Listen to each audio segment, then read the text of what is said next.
All right, welcome to this explainer. Today, we're diving deep into a really critical puzzle facing traders right now, and it's all about the SPY ETF.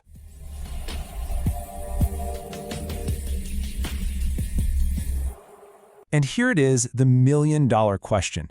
After that really sharp pullback we just saw, is SPY a screaming bargain, or is it a classic bull trap waiting to snap? We're going to play detective today and break down all the evidence piece by piece to find the answer. Okay, let's get right into it with our first and maybe most important piece of evidence, the Elliott Wave count.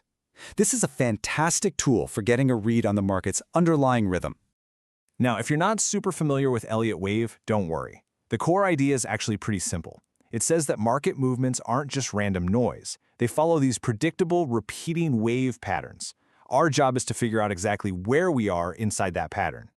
And this right here is the classic pattern we're looking for. It's called a five-wave impulse. You get 3 moves up separated by 2 corrective moves down.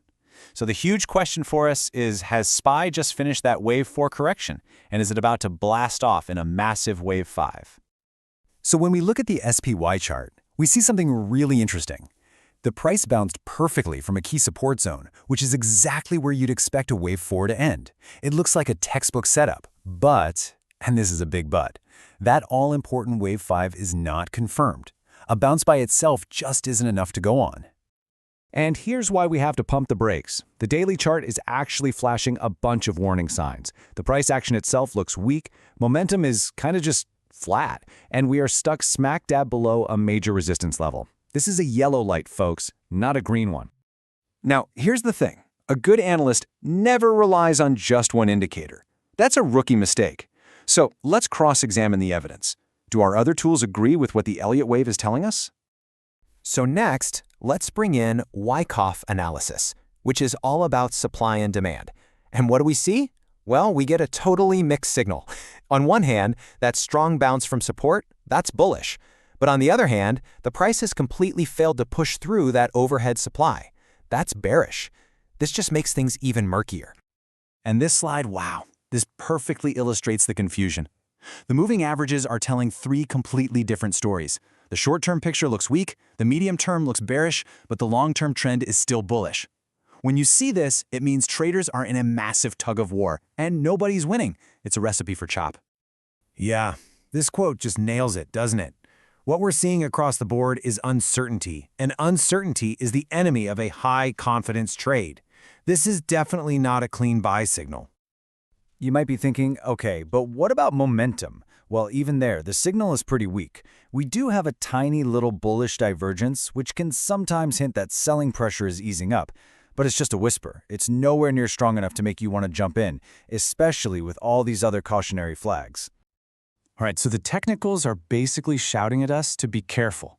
But what about the bigger picture? Let's zoom out from the charts for a second and take a look at the macro environment. And honestly, the macro picture doesn't really offer much comfort either. We've still got sticky inflation, nobody really knows what the Fed is going to do next, and the market is already sitting right near its all-time highs. There's just no obvious fundamental reason for a big breakout right now. So, we've looked at the technical clues, we've considered the macro environment, now it's time to put it all together and deliver the final verdict. See, this is how you build a robust trading thesis. You don't just find one thing you like and go with it. You layer all these different methods on top of each other. In this case, we've combined 6 different layers of analysis to get the clearest picture possible. And the verdict is in: hold. Or, put more simply, no trade. The weight of the evidence is pretty clear that this is just not a high-probability setup to go long. The smartest, most professional thing to do right here is to wait. But waiting doesn't mean ignoring. Oh no, we are watching this market like a hawk. And the key level, the magic number we're all focused on, is that 678 to 682 zone. That's the line in the sand. If we see a strong, impulsive break above that level, well, that changes the entire game. So this gives us a super clear, simple game plan. No emotions, no guesswork. If the price breaks below 662, our outlook turns bearish. As long as we're chopping around between 662 and 678, we're neutral. We just wait and watch. But if we can get a confirmed break above 682, that's our green light, the bullish signal we've been waiting for.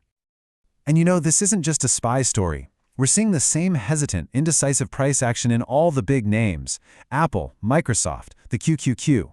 It really feels like the entire market is just holding its breath, waiting for the next move.